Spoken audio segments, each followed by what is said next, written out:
हरियाणा के मुख्यमंत्री मनोहर लाल ने चंडीगढ़ से वीडियो कॉन्फ्रेंस के माध्यम से झज्जर सहित राज्य के सभी जिला मुख्यालयों पर मॉडर्न रेवेन्यू रिकॉर्ड रूम का लोकार्पण किया है। इस कार्यक्रम को लेकर डीसी श्यामलाल पूनिया ने बताया है कि मॉडर्न रेवेन्यू रिकॉर्ड रूम में बरसों पुराने राजस्व अभिलेखों को डिजिटलाइज्ड किया गया है। अब ये रिकॉर्ड माउस की एक क्लिक पर आसानी से उपलब्ध हो सकेंगे, जबकि इससे पहले इसे देखना और ट्रेस करने में काफी समय लगता था। संरक्षित रिकॉर्ड में कुछ तो 1870 से भी पुराने हैं। इस नई पहल के तहत महत्वपूर्ण राजस्व रिकॉर्ड और दस्तावेजों को स्कैन सूचीबद्ध किया गया है।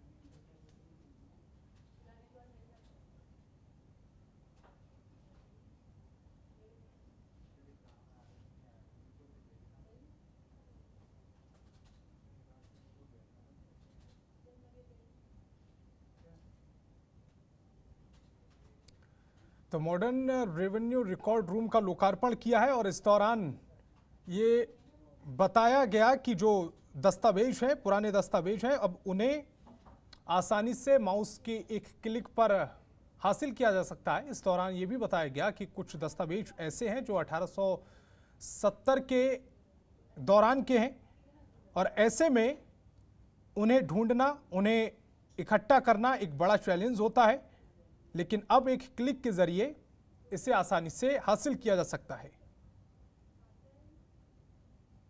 आदरणीय मुख्यमंत्री मनोहर लाल जी ने 22 के 22 जिलों में जो आधुनिक राजस्व रिकॉर्ड रूम है उसका उद्घाटन किया है और ये सभी जिलों में किया है। इसको लेकर जैसे आपने कहा, जो ये रिकॉर्ड पुराने रिकॉर्ड थे वो गुम हो जाते थे, फट जाते थे, तो उनको देखते हुए आज सारा ऑनलाइन ये जो रजिस्ट्रियां हैं और जो हमारे आधार कार्ड हैं और परिवार पहचान पत्र हैं, तो इसी तरह के सारे काम जो ऑनलाइन होंगे उसका आज उद्घाटन किया है। और एक बहुत ही अच्छा ये जो आज किया है, बहुत ही बढ़िया इसका रिजल्ट होगा। इससे पहले भी ऑनलाइन थी, आज से ये सारा ऑनलाइन होगा। और जैसे डीसी साहब ने बताया 11 आज लैब भी। और डिजिटल इंडिया की ओर से कदम बढ़ाते हुए हरियाणा के 11 जिलों में राजस्व विभाग का पूरा रिकॉर्ड ऑनलाइन हो गया है। भूमि से जुड़े किसी भी कागजात के लिए विभाग के चक्कर अब नहीं काटने पड़ेंगे। मुख्यमंत्री मनोहर लाल और उप मुख्यमंत्री दुष्यंत चौटाला ने जिलों में मॉडर्न डिजिटल रिकॉर्ड रूम की शुरुआत की है, उसका उद्घाटन किया है। अभी तक 4 जिलों में ये सेवा उपलब्ध थी। कार्यक्रम में अंबाला से सांसद रतनलाल कटारिया, उपायुक्त विक्रम सिंह और विभागीय अधिकारी वीडियो कॉन्फ्रेंसिंग के माध्यम से इस कार्यक्रम से जुड़े। इस कार्यक्रम से जुड़े रतनलाल कटारिया ने बताया है कि राजस्व रिकॉर्ड को डिजिटल करने वाला हरियाणा पहला राज्य बन गया है। इससे आम लोगों को विभाग के चक्कर नहीं काटने पड़ेंगे और भ्रष्टाचार पर पूरी तरह से रोक रहेगी। इसी के साथ कटारिया ने कृषि कानूनों की वापसी पर बोलते हुए कहा है कि इससे किसानों को नुकसान होगा। बड़ी खुशी की बात है कि आज हरियाणा प्रदेश ने सारे देश में राजस्व रिकॉर्ड के इस प्रकार के रूम खड़ा करके एक पहल जो है सारे हिंदुस्तान के अंदर की है। और इस प्रकार के रिकॉर्डों को डिजिटल रूप से रखने के पश्चात हमारे सभी वर्ग के लोगों को, जिनको समय समय पर आवश्यकता पड़ती है अपने रिकॉर्ड प्राप्त करने की, उनको बहुत राहत मिलने वाली है। और कुरुक्षेत्र के लघु सचिवालय में खेल राज्य मंत्री संदीप सिंह और सांसद नायब सिंह सैनी ने आधुनिक राजस्व सैनी अभिलेख कक्ष डिजिटल लॉकर का लोकार्पण किया है। इस बीच मंत्री संदीप सिंह ने कहा कि आज डिजिटल लॉकर की शुरुआत की गई है, इससे रिकॉर्ड ऑनलाइन माध्यम से उपलब्ध हो जाएंगे। उन्होंने बताया कि डिजिटल लॉकर से अब जमीन पर प्लॉट से संबंधित किसी भी प्रकार के रिकॉर्ड लेने के लिए तहसीलदार या पटवारी के चक्कर नहीं काटने पड़ेंगे। अब क्लिक पर सारा रिकॉर्ड सामने होगा और डिजिटल साइन किए डॉक्यूमेंट हाथ में होंगे।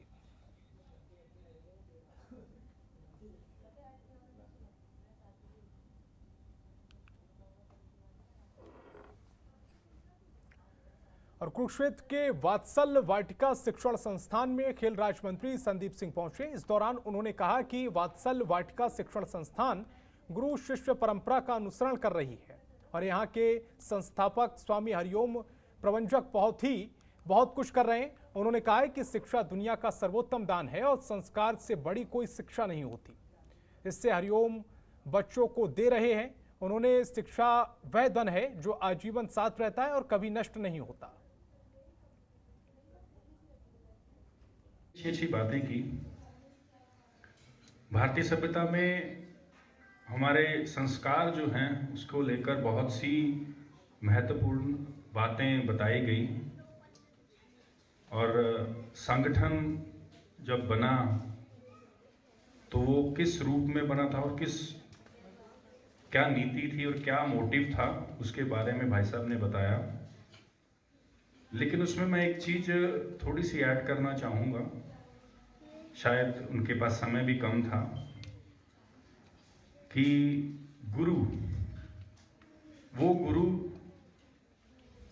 पुराने समय में हमारी सभ्यता में अगर गुरु किसी शिष्य को कुछ सिखाता था तो उसको गुरु दक्षिणा के रूप में अगर वो कुछ मांगता था तो वो दिया भी जाता था।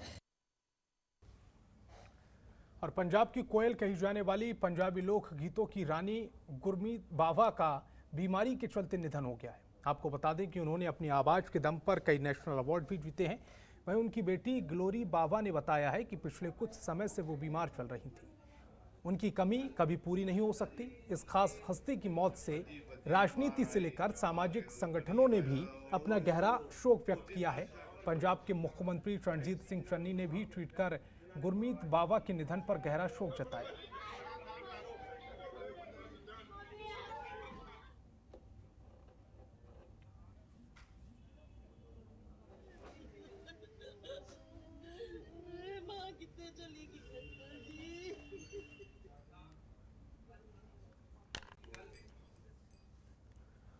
तो इस बुलेटिन में फिलहाल इतना ही। आप देखते रहिए जनतंत्र टीवी। खबरों के निष्पक्ष विश्लेषण के लिए सब्सक्राइब करें Jantantra TV and press the bell icon. Never miss any update.